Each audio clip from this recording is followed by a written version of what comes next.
కాంగ్రెస్ హయాంలోనే తెలంగాణ పారిశ్రామికంగా అభివృద్ధి చెందిందన్నారు మెదక్ పార్లమెంట్ అభ్యర్థి నీలం మధు.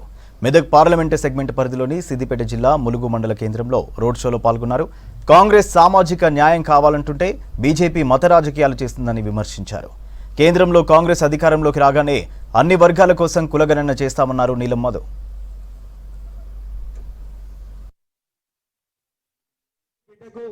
బడుగు బలహీన వర్గాల బిడ్డకు అవకాశం కల్పించింది కాంగ్రెస్ పార్టీ.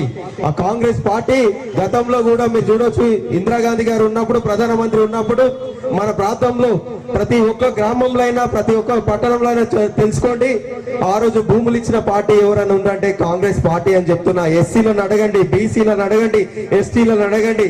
మీకు ఊళ్ళలో పోతే అసైన్మెంట్ భూములు ఇచ్చింది, లావన్న పట్టాలు ఇచ్చింది అంటే కాంగ్రెస్ పార్టీ అని తెలుసుకోండి ఒకసారి. అదేవిధంగా ఇందిరమ్మ ఇల్లు ప్రతి గ్రామంలోకి పోయినా టచ్ చేసినా మేము ఏ ఇంట్లో ఉన్నామని చెప్తే ఇందిరమ్మ ఇళ్లలో ఉన్నామని చెప్తారు. ఆ రోజు ఇందిరమ్మ ఇల్లు ఇచ్చింది కూడా కాంగ్రెస్ పార్టీ అని చెప్తున్నాం.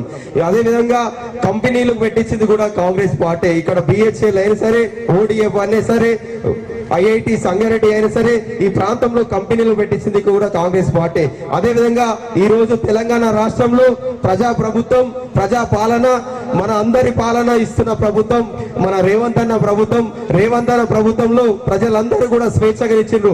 గతంలో ఉన్న కేసీఆర్ ఇదే కాన్స్టిట్యూన్సీ నుంచి ఉండే, మనం కనీసం కూడా ఈ కాన్స్టిట్యూన్సీ ఉన్న నాయకులు, ఆ గ్రామంలో ఉన్న సర్పంచ్ కూడా ఆయన ఫామ్ హౌస్ లో పోనీకి ఎంట్రీ లేకుండే. కానీ మన ప్రభుత్వంలో మన సీఎం గారు రేవంత్ అన్న గారి దగ్గరికి ప్రతి ఒక్క నాయకుడికి అందుబాటులో ఉండి అందరినీ కలుపుకోవేటటువంటి నాయకుడు రేవంత్ అన్న గారు. ఒకసారి చూడండి, వాళ్ళ అహంకారం నుంచి ఉండే పార్టీకి వాళ్ళది, మనది ఆత్మగౌరవం ఇచ్చే పార్టీ.